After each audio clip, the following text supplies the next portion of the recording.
Vending machine killer. On April 30th, 1985, a 45-year-old truck driver stopped near a vending machine in Fukuyama, Japan. He was exhausted from work and was looking for an energy drink to help him power through the rest of the day. When he approached the vending machine, however, he noticed something surprising. A bottle of Oranaminsi energy drink was already in the pickup tray. Thinking he'd lucked down on a free drink, the truck driver wasted no time chugging it down. What he didn't know was that this would be the last drink he would ever taste. Instead of the refreshing feeling he was looking for, he felt something horribly wrong with his body.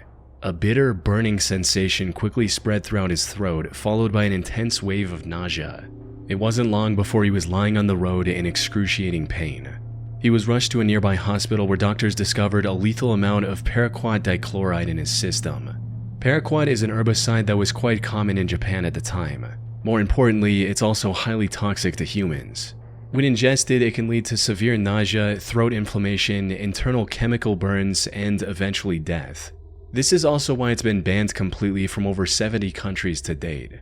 Unfortunately, despite knowing the reason for his illness, there was nothing the doctors could do to save his life. There's no antidote for the deadly chemical today, let alone back then. So, after hanging on to his life for a month, the truck driver passed away on the 30th of May, 1985.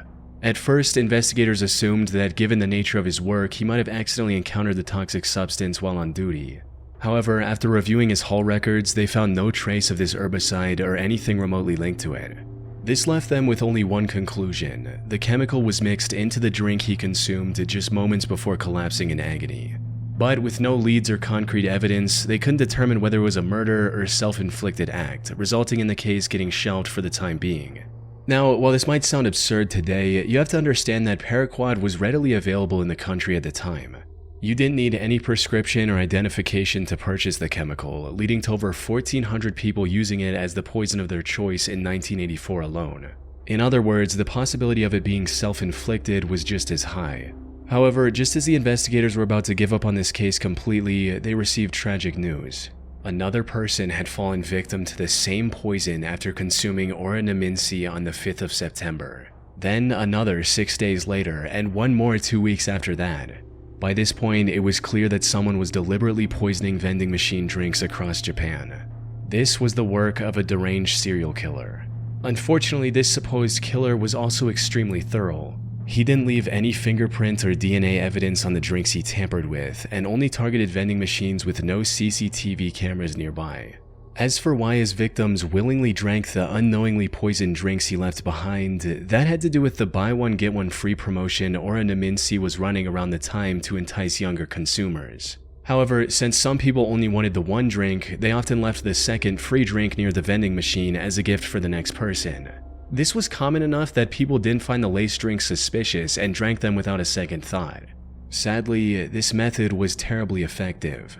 By the end of the year, this mysterious vending machine killer had claimed the lives of 12 victims and had severely injured 35 more. But as I mentioned earlier, this killer was a master of hiding his tracks.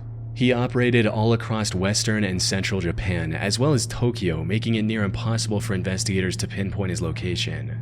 The lack of evidence also made it difficult to figure out his motive. Some speculated that he was doing all this to extort money from Otsuka Pharmaceutical, the company that made Oranaminsi. This is because in 1984, a group called the Mystery Men with 21 Faces threatened to poison food products unless the companies paid them money. So some believed that the vending machine killer was a copycat and wanted something similar. However, this theory didn't last very long because Otsuka Pharmaceutical didn't receive any demands or extortion letters from the perpetrator. Additionally, the killer also began using other drinks, like the drink Real Gold and even Coca-Cola. Hiroaki Iwao, a Tokyo professor of criminal sociology, proposed a more disturbing theory regarding the killer's motives. He stated, "It is not uncommon for Japanese who live under tremendous pressure, both on the job and in overcrowded communities, to let out their frustrations by hurting someone else. The person responsible may even wait around to see who buys the poisoned drink. He or she may find this is a kind of exhilarating release from the tensions of life in Japan." But even if this was the truth, it still didn't bring investigators any closer to catching the suspect. Left with no other options, the authorities turned to the public and launched a nationwide campaign on the 27th of September. They placed signs and distributed leaflets telling people to avoid suspicious free drinks and to properly inspect the cap seals on their beverages before consumption. They also instructed vending machine owners to investigate their stock for any anomalies and told chemical shops to monitor their customers more closely. It's unclear how effective this campaign was, as the number of victims kept increasing even after its launch. But then something unexpected happened. On the 17th of November, the murder spree stopped completely after the death of a 17-year-old girl. She was the only female to have died from the poisoning. It's possible that the person who committed these atrocities had a moral code against harming women, though that's nothing more than a baseless speculation. Due to the complete lack of evidence, the vending machine killer was never identified, cementing this case as one of the most chilling, unsolved mysteries in Japanese history. Little Rock serial stabber. On April 11, 2021, the Little Rock Police Department received a distress call from South Pulaski Street regarding a potential homicide.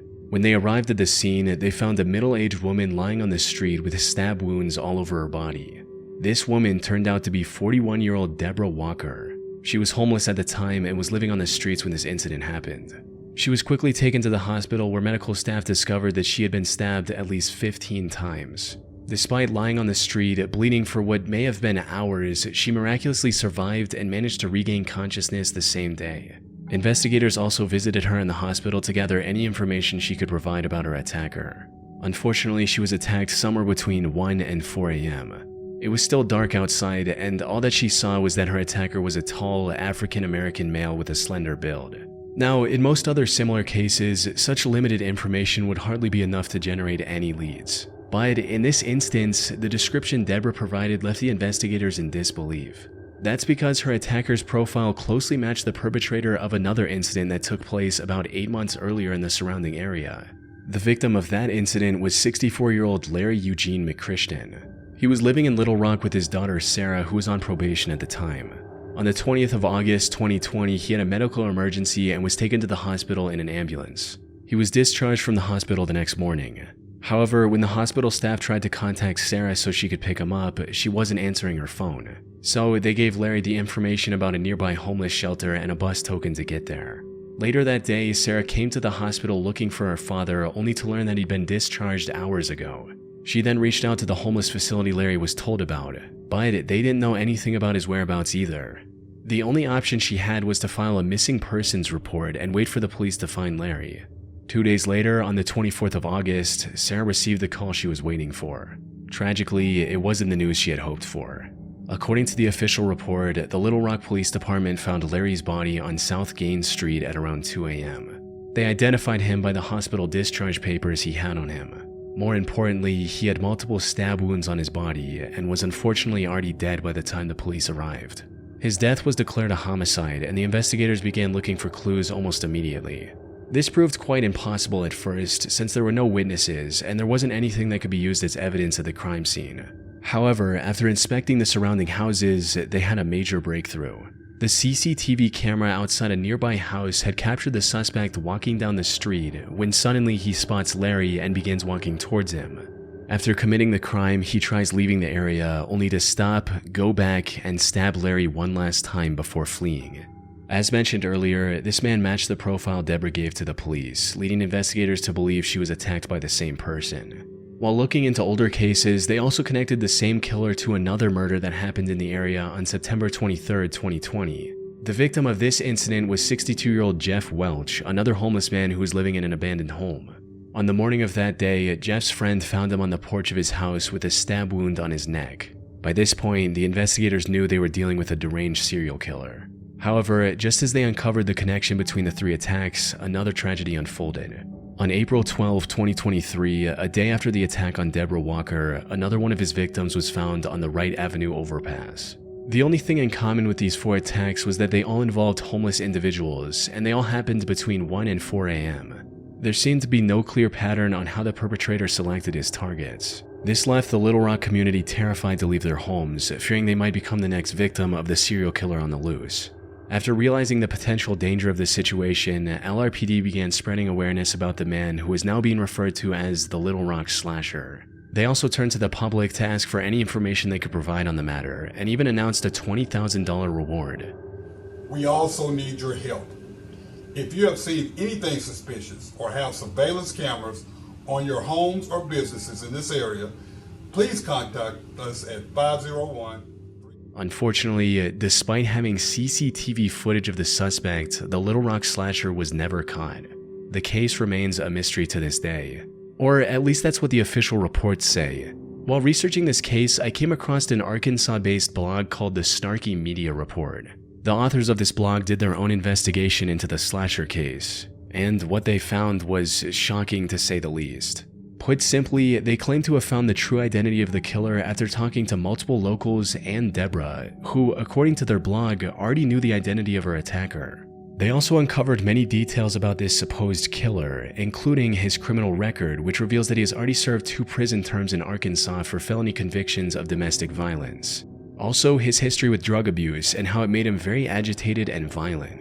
The authors of this blog also claim to have contacted the alleged killer's previous landlord, who gave them this image of the perpetrator. Which begs the question, if they know so much about the slasher, including his legal name, why didn't they give this info to the police? That's where the case goes from creepy to bizarre, since, according to them, they've already given everything they had to the relevant authorities.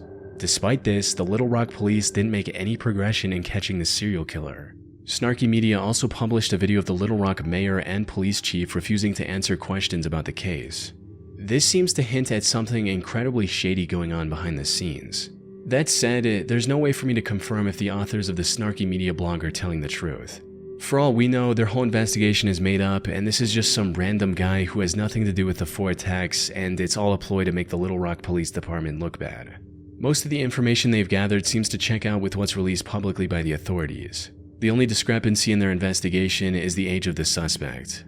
Officials believe the slasher to be young, possibly in his 20s, but the authors of this blog state that the person they found was 46 years old. Unfortunately, this is where the leads end. Whether Snarky Media is telling the truth or not remains uncertain. What is certain, however, is that the case remains unsolved to this day. The Little Rock slasher is likely still out there and can continue his murder spree at any moment.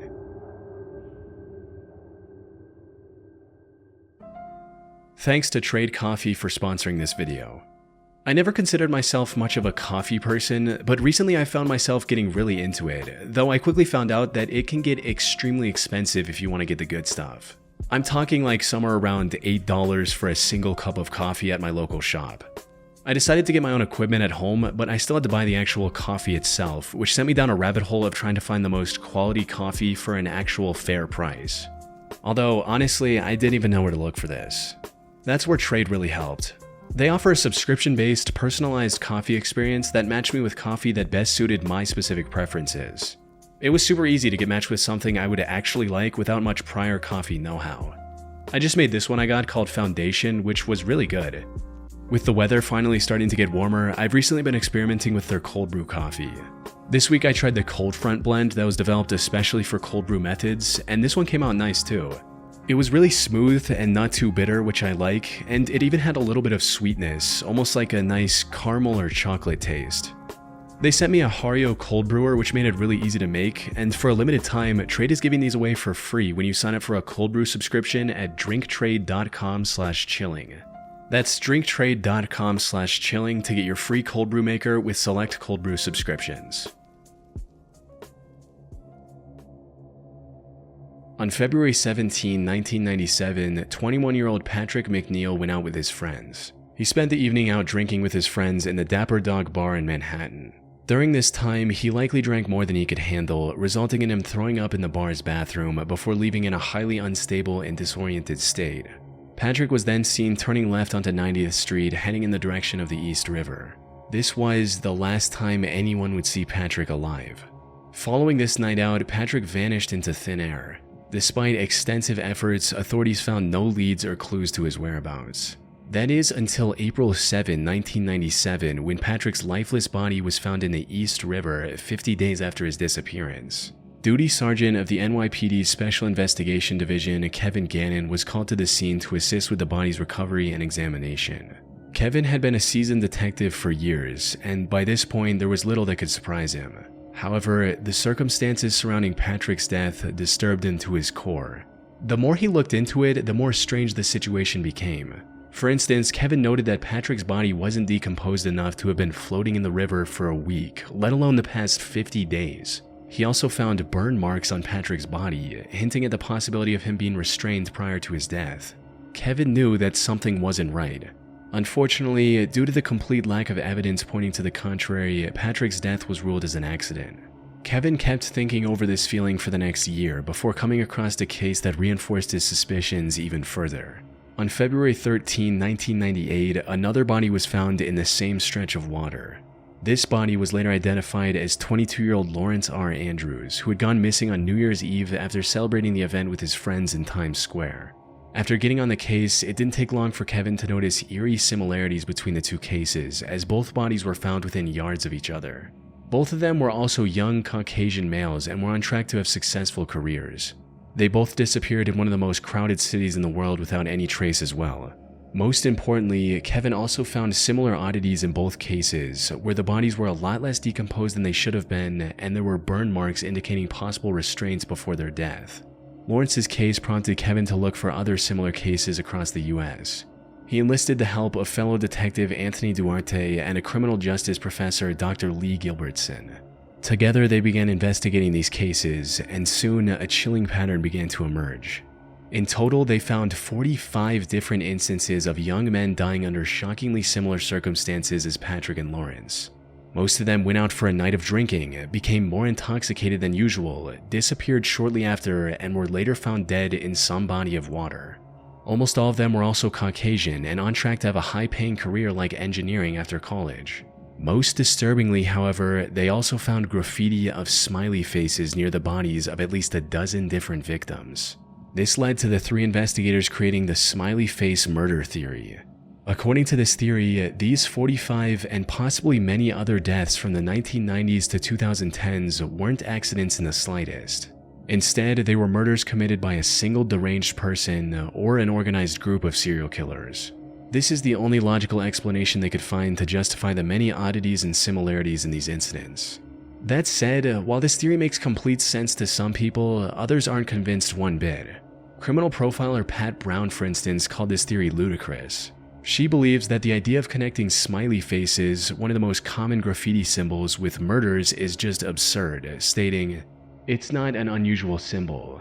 If you look in any area 5 miles square, I bet you could find a smiley face."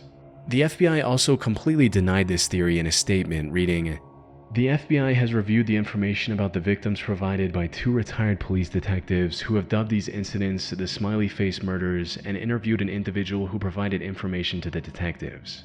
To date, we have not developed any evidence to support links between these tragic deaths or any evidence substantiating the theory that these deaths are the work of a serial killer or killers.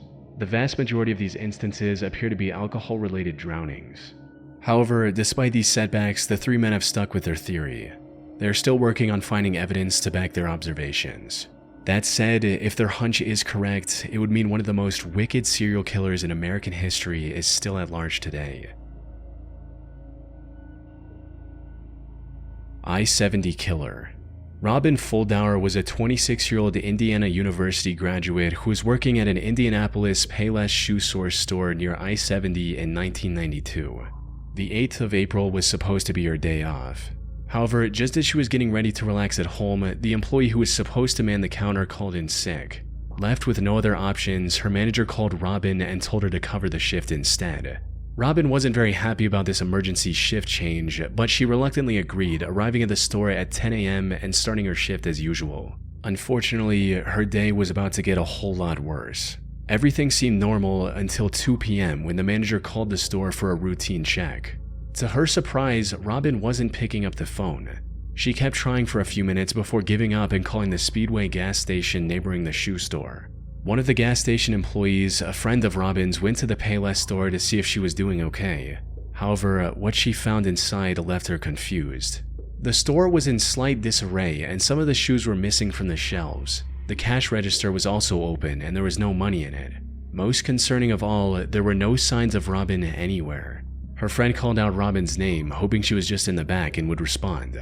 But when she didn't hear anything from Robin after minutes of standing in the store, she became worried and called the police at around 2:20 p.m. The cops arrived within minutes and began searching the store for clues on Robin's whereabouts. And it wasn't long before they made a devastating discovery. They found Robin lying in the store's back office, covered in blood. It was already too late. During questioning, an employee from the store across the street claimed to have seen a strange man loitering around the shoe store a couple hours earlier. According to this employee, the man sat on the curb for about a half hour, rifling through his bag and staring at the Payless store. They then saw the same man a few minutes later trying to hitch a ride back to Interstate 465, which was about a quarter-mile from the store's location. Unfortunately, they were too far away to get a good look at the man's face. Given the money stolen from the register, and without any other leads, investigators filed this as nothing more than a robbery gone wrong. However, they couldn't have been more wrong, because just 3 days later, something similarly tragic happened to 23-year-old Patricia Smith and 32-year-old Patricia Makers. The two were working at a bridal shop in Wichita along I-70. The incident happened a little past their usual closing time as they were waiting for a customer who had a pickup. When they saw a man approaching the store, they assumed that it was the customer. However, this man drew a gun on the two after entering the store, took them to the back, and executed both with shots to the back of their heads.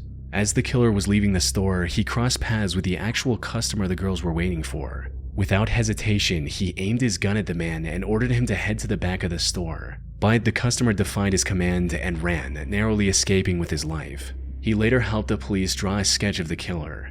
Unfortunately, the sketch didn't provide much of a breakthrough. By this point, the authorities were certain they were dealing with a serial killer, but despite their efforts, the killer's spree continued. By May 7th, he had taken 3 more victims in small, low-traffic stores along the I-70 highway. By the time investigators managed to compile a few more sketches, the I-70 killer stopped his quest and went into hiding. That is until 1993, when he claimed 3 more victims along I-35 in Texas. He tried to hide his identity by changing his weapon, but the investigators were quick to notice the similarities. One of his victims, Vicky Webb, also managed to miraculously survive after getting shot in the neck. If he were ever caught, Vicky's testimony would have been crucial in bringing him to justice. Though, the I-70 killer was never found, and the case went cold for nearly 3 decades. However, then, in 2021, investigators released CCTV footage of a murder that happened in 2001.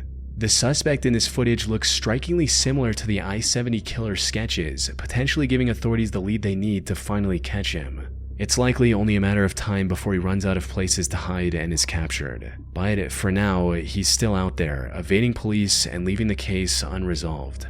We can only hope he doesn't take any more victims in the meantime.